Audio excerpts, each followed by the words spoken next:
Bonjour à tous. D'abord, très heureux d'être là. Merci à ceux qui ont œuvré pour l'organisation de ces journées et puis ceux aussi qui ont voté pour qu'on puisse faire cette présentation aujourd'hui. Effectivement, je vais vous présenter les outils qui ont été mis en place par les conseils des chevaux pour faciliter l'accès aux différents labels de la filière et à la certification haute valeur environnementale. Je prendrai peut-être un peu de temps pour présenter la HVE en elle-même si besoin. Alors, je ne vais pas être original dans l'organisation du déroulé, hein. On va voir le contexte et objectif, les outils qu'on a mis en place, les résultats, et puis derrière les perspectives. Donc, ça sera très classique en termes d'organisation. Alors d'abord, contexte et objectif. En 2008, ce qu'on constate, c'est de nombreux labels existants sur la filière, environ 6-7 de tête, avec des thématiques assez largement communes dans ces labels, autour du bien-être, autour de l'environnement, bon voilà, en tout cas plusieurs thématiques communes à ces labels, mais pas de convergence entre les labels, une volonté pour chacun d'entre eux d'accompagner les professionnels pour améliorer leurs pratiques, une recherche de crédibilité avec souvent une organisation avec des audits tierces parties. Là, on va parler uniquement des labels avec des audits tierces parties. Et puis, pour aucun de ces labels, finalement, un modèle économique établi qui leur permet de pérenniser leur fonctionnement.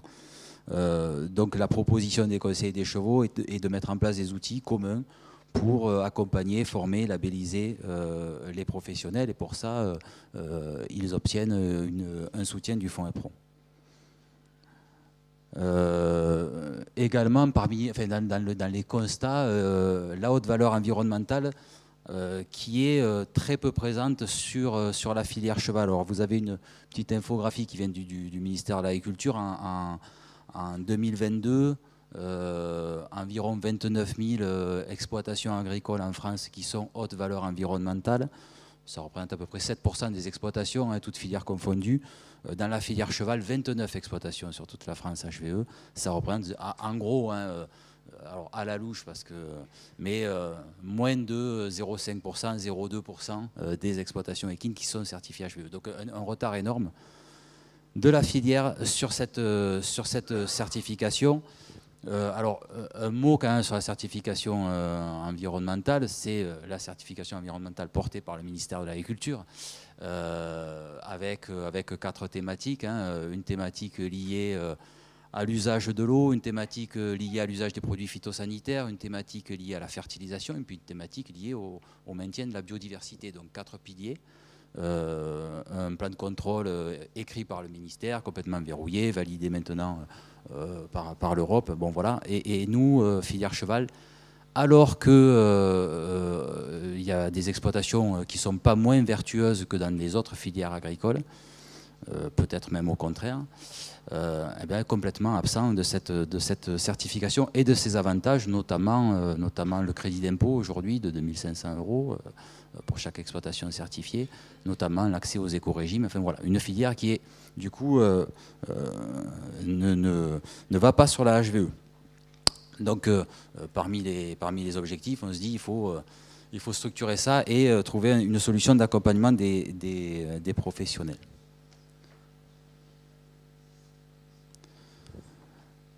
Donc dans les objectifs tout de suite, on se dit il faut créer un label socle qui est vraiment une première marche accessible et orienté, enfin basé sur 4 piliers. Le respect de la réglementation d'abord, parce que c'est absolument nécessaire et c'est compliqué de labelliser quelqu'un qui ne respecterait pas la réglementation. Donc quand on dit la réglementation, c'est les principales obligations réglementaires qui s'appliquent à un professionnel du cheval, mais de façon très transversale, c'est-à-dire celles qui peuvent s'appliquer à un éleveur de poney, comme à un établissement équestre, comme à un entraîneur de chevaux de course.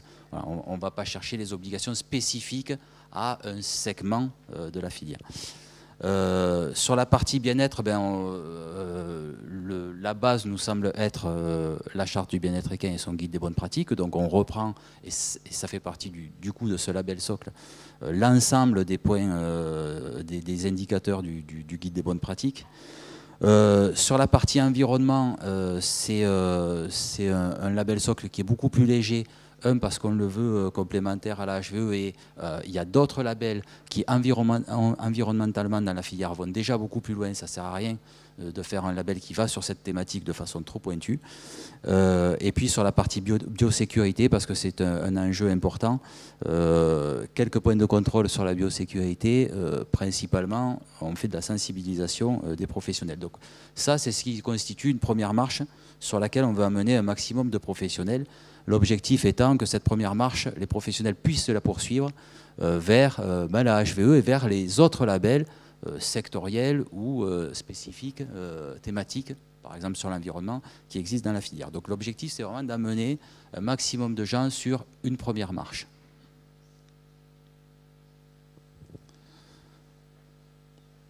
Alors sur les outils qu'on a mis en place, tout d'abord, assez tôt, on a commencé à la mettre en place fin 2008, une application qui est une application d'autodiagnostic, donc permettre aux professionnels de s'auto-évaluer. Cette application d'autodiagnostic, elle s'appelle Equipass, vous pouvez la télécharger, elle est disponible sur tous les stores, elle est disponible aussi en version web. Elle permet 3 autodiagnostics rapides, elle est 100% gratuite bien sûr. Elle permet d'abord, elle est partenariale, je vais insister là-dessus parce que vous avez quelques... Alors ils n'y sont pas tous, je m'excuse pour ceux qui n'y sont pas, mais vous avez les logos des partenaires de l'application Equipass qui sont en bas de la diapo là. Elle est partenariale, on a des groupes de travail, on essaye de la faire évoluer de façon complètement partenariale là aussi. Il n'y a rien en dur dans l'appli, on renvoie à chaque fois vers les ressources de nos partenaires, notamment les ressources de l'IFCE qui sont particulièrement riches et qu'on porte à connaissance des professionnels au travers de l'application Equipass. Elle est complètement évolutive, on peut rajouter des autodiagnostics dedans, on informe bien sûr sur les labels, c'est-à-dire que les professionnels qui utilisent ça, on leur dit très bien, voilà les labels qui existent dans la filière et vers lesquels vous pouvez aller. Elle permet de recevoir des notifications, par exemple, attention, date limite pour remplir votre déclaration PAC, ou tiens, vous avez une nouvelle aide qui est votée en Pays de la Loire, un PCAE, et voilà quelles sont les conditions. Donc elle permet aux professionnels d'avoir ces informations-là. Elle leur permet également de s'engager, sous réserve que leur autodiagnostic sur ce point-là soit bon, à respecter la charte du bien-être équin. Donc auto-évaluation. Pour confirmer cette auto-évaluation et pour asseoir leur connaissance, deuxième outil qu'on a mis en place, c'est une formation des professionnels. Alors, pourquoi? Pour mieux les accompagner, pour améliorer leur pratique et pour qu'ils puissent construire un plan d'action. C'est bien de s'auto-évaluer, c'est bien de valider l'auto-évaluation et ensuite de construire son plan d'action. Et puis comment on a construit cet outil formation? On a monté des formations pilotes. Bon, vous avez un tableau, on a formé, je crois, près de 200 professionnels sur ces formations pilotes. On a testé, on a parfois échoué, on a amélioré, on a construit donc nos scénarios pédagogiques, nos supports de formation, nos déroulés de formation, etc. Et au final, ces outils-là, on les met à disposition des conseils des chevaux. On met à disposition des conseils des chevaux de la formation de formateurs, des programmes, des déroulés, des supports de formation, une liste d'intervenants, parce que dans ces formations, on a prévu des intervenants qualifiés. Alors par exemple, on s'appuie sur partie bien-être, sur Etonova, je ne sais pas si Claire est dans la salle, sur Equiways, le GHN qui intervient sur la partie réglementaire, et puis j'en oublie quelques-uns, on réactualise régulièrement nos intervenants.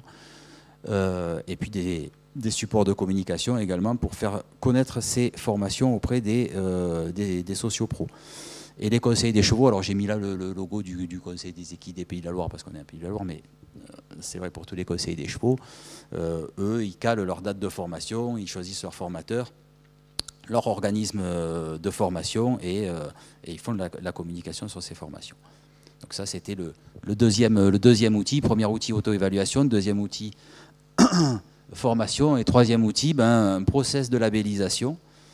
L'objectif, c'est une fois qu'on s'est auto-évalué, qu'on s'est formé, qu'on a construit son plan d'action, on a besoin, à un moment donné, de valider ces bonnes pratiques.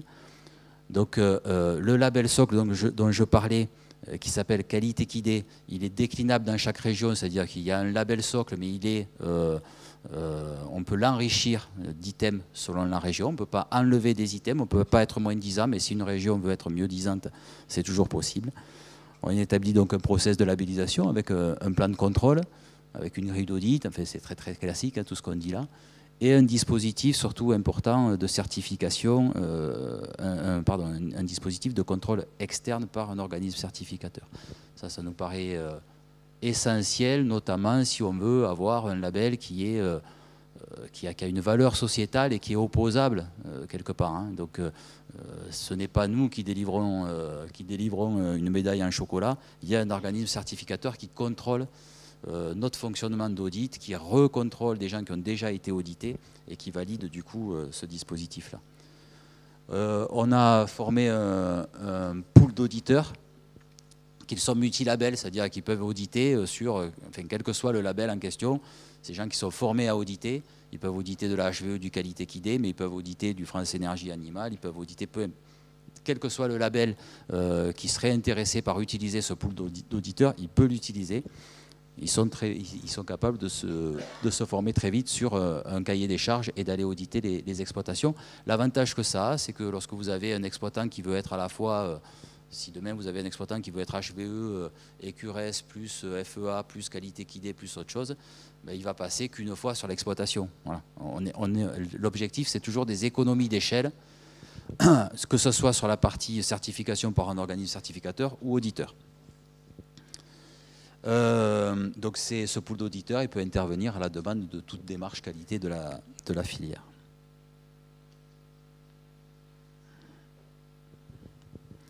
Alors sur les premiers résultats en 2022, d'abord sur l'application Equipass, on avait fin 2022 près de 4000 utilisateurs. On a des remontées d'informations intéressantes via les autodiagnostics, c'est-à-dire que ça nous permet de mieux cibler à la fois nos formations et les dispositifs d'accompagnement des professionnels. Ça permet de cibler leurs besoins. C'est-à-dire qu'eux-mêmes nous disent j'ai des progrès à faire sur tel ou tel domaine sur le bien-être animal, ou j'ai des progrès à faire sur tel ou tel domaine sur le respect de la réglementation. Il y a ça effectivement où je ne suis pas au mieux. Et puis ça permet aussi d'identifier les points forts de la filière. Hein. Très intéressant aussi. Et puis, donc, au niveau formation plus demande d'audit, on a d'octobre à décembre, ça a été le dernier trimestre 2022 où on a mis en fonctionnement nos formations. Dans 4 régions, 175 exploitants formés, 150 qui ont fait une demande de labellisation, une trentaine d'audits réalisés, ça c'était le cas fin 2022. Et la certification de la Fédération des conseils des chevaux comme structure collective pour porter la HVE. Alors, si certains veulent des explications, on précisera ça dans la partie question. Aujourd'hui, la Fédération des conseils des chevaux est structure collective pour porter la HVE, donc on réalise les audits et derrière, notre organisme certificateur délivre les certificats HVE.